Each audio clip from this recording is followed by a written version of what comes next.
everybody. Frank Vespe here, the RacingBiz.com, joined by our Maryland handicapper, John Piassek. Hi, John. Hey, Frank, how you doing? I'm good. How are you? Doing all right. Two big stakes at Laurel this weekend. Looks like good betting opportunities await. Well, let's hope that they do. And let's talk. Those are going to be your races of the week this week here on the RacingBiz.com. A little video segment handicapping the two stakes. The first one is the Smart Halo. That's race 7 going off at 3:21 Eastern. And then race 8, the James F. Lewis III. That's going off at 3:51. The Smart Halo for 2-year-old fillies. The James F. Lewis, for 2-year-old boys. Both of them going 6 furlongs on the main track. And John, let's take our swing here. First of all, at the Smart Halo. And you're going to be looking for a speedy horse who looks like the now horse of the moment. That's the 5-horse Prodigy Doll. Yes, I mean, all of these horses have shown speed. Not many of them, though, have been able to show speed, get pressured, and still hang on. And that's what Prodigy Doll did in her last start. Last out going 6 furlongs in an hours of 1 other than allowance. She got pressure on the lead by Whiskey and Rye, who was coming off of a big win at Pimlico. And it was, in fact, I think, 6-5 in that race. Prodigy Doll and Whiskey and Rye went through fast fractions. Prodigy Doll brushed off her rival, though, on the turn and drew off to win by 9 lengths, earned a career high versus that speed figure of 89, and has been improving with every race. There are a lot of horses in here who are going to show speed, but Prodigy Doll has shown me that she can withstand pace pressure and draw off. She certainly did that. She won by 9 lengths. So you mentioned take pressure and hang on. She wasn't hanging on. She was running away and hiding, which is also the fact for Out of Sorts, who broke her maiden last time out, graduated by almost 11 lengths at Laurel. I mean, Out of Sorts ran huge in her debut as well at Pimlico. In fact, in that same race, that Whiskey and Rye won. Out of Sorts broke very slowly, fell far behind over a speed-favoring track at Pimlico, but closed well and ended up coming in 4th. Last out, stalked the pace and won really about as easy as you can win. I mean, Sheldon never even asked her to go in the stretch. She hasn't been class tested yet like Prodigy Doll has. I think that maiden race that Out of Sorts is coming out of, not a great field, but she has a ton of upside and has shown the ability to rate. And if you're like this, if the pace does melt down, it could play right into her hands. Now, one of the things I think about this race that's interesting, and I talked with Derby Bill Watson about this earlier on a podcast that we did. Usually in the 2-year-old races, the boys' race is full of speed. Every horse just wants to go, go, go. And the girls' race tends to have, maybe a little more tactical. This is a race, on the other hand, that appears to have a ton of speed in it, and a horse that has shown a little bit of ability to maybe not close, but at least to sit slightly off the pace and make a bit of a move is the horse that was second, the beaten favorite in the Maryland Million Lassie. That's Street Loot for Jerry Robb with the X-Man up.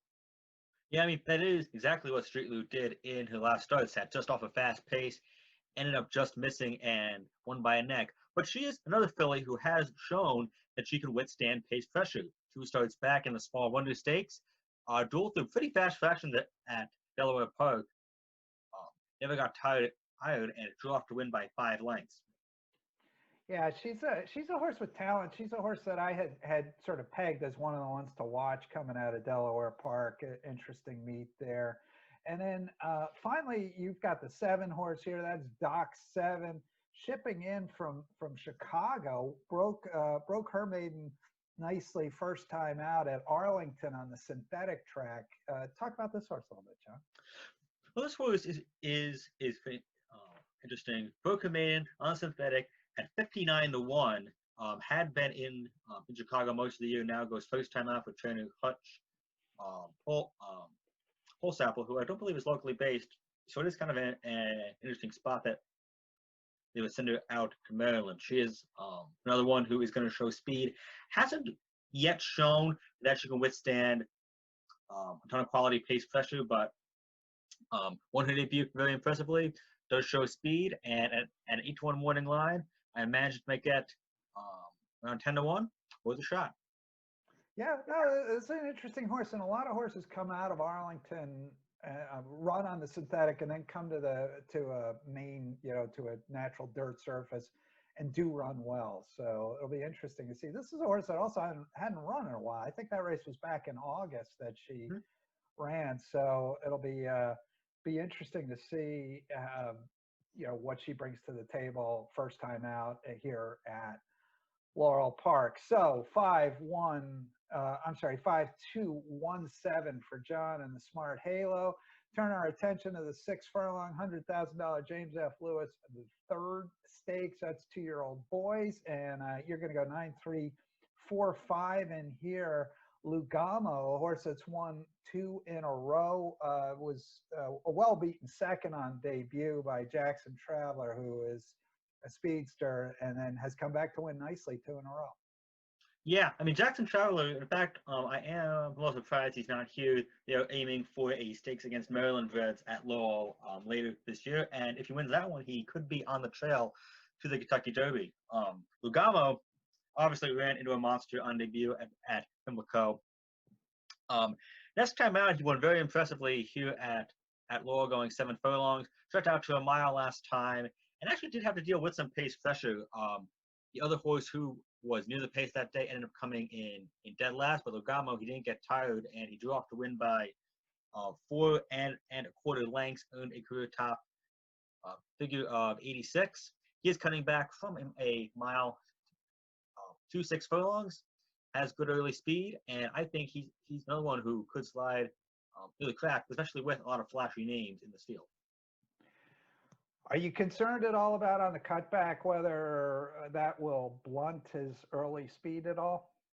Not particularly, because in his last few starts on the first net scale, he has very good middle pace figures, not so great late pace figures. That means he tends to make a big middle move and then in the stretch kind of flatten out. So it shows me that he might not necessarily want a mile or 7 furlongs, even though he has won at those distances against weaker. He could be a good stakes horse at 6 furlongs.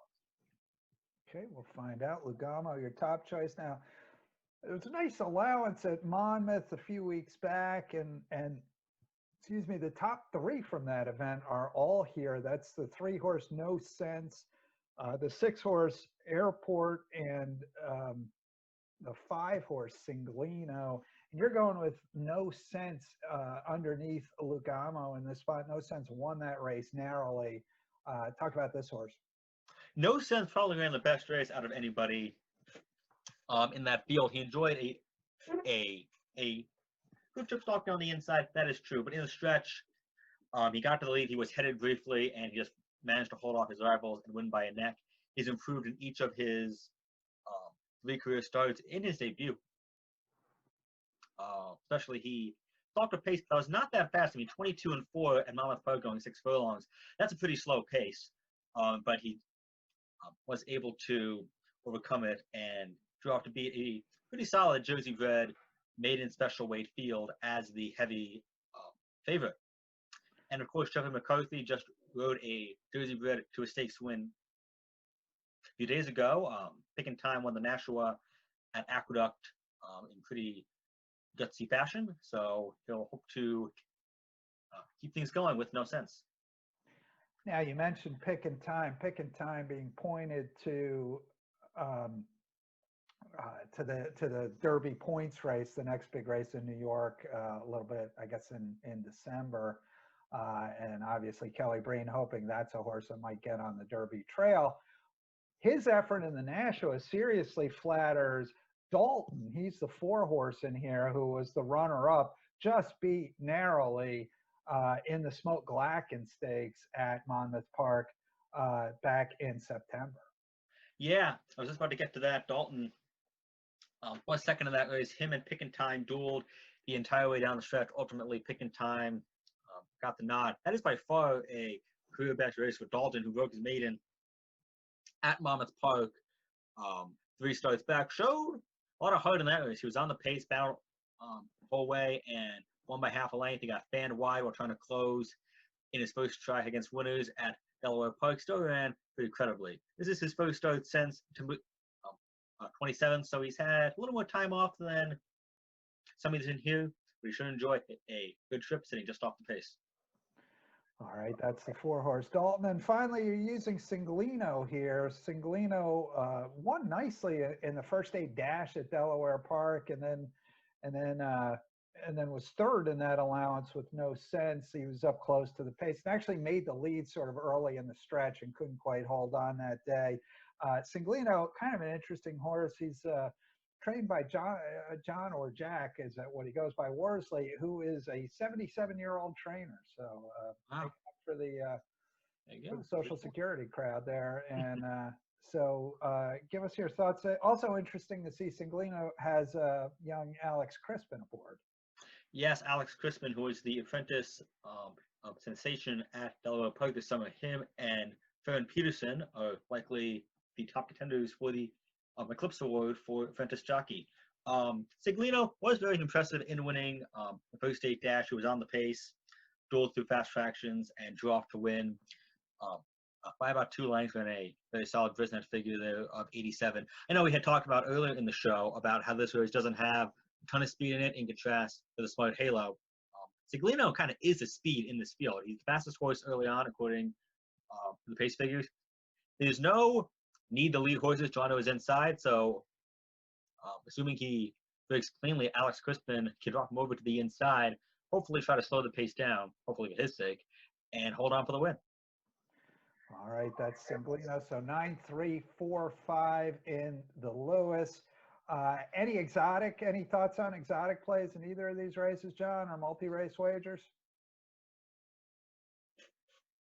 Well, in a race like this, if I had to play a cold double, I might play my 2 picks. I mean, anyone, especially in James Lewis, I feel like anybody who you like, you are going to get a good price on. So I might play a double beginning with Prodigy Doll, single her at the top, and then use 2 or 3 horses in the James Lewis and see what happens. I'm a horse that we have not talked about here a little bit, who I find interesting, is Extreme Mayhem, is the 8-horse, 8-1 morning line. It's a horse that had a really kind of a rugged trip first time out, broke slow and was towards the rear and kind of mounted a long rally and won pretty easily against a field that was pretty well spread out. I think it's an interesting horse to Mac Robertson trainee, Cecily Evans up. Be interesting to see if this horse moves forward off that race. I think he's going to be tough in this spot, but you never quite know with the 2-year-olds, do you? No, I mean, that's what makes these races so fun and also so challenging to handicap.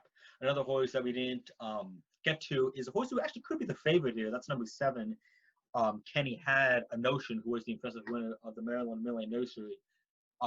He got, I thought, a pretty good trip in that race. He came up the inside and ended up drawing up to an easy score. He managed to get to the inside from post 9 in that race, but this is the tougher field, and I'm not quite sure if he can work out the same trip. That being said, he's a horse to keep your eye on. Yeah, he's a horse who's definitely on the improve, and he's won 2 consecutive stakes, 1 on turf, 1 on dirt. Again, as you say, both against lesser, but he's certainly a horse moving in the right direction. All right, 9-3-4-5 in the Lewis, 5-2-1-7 in the Smart Halo.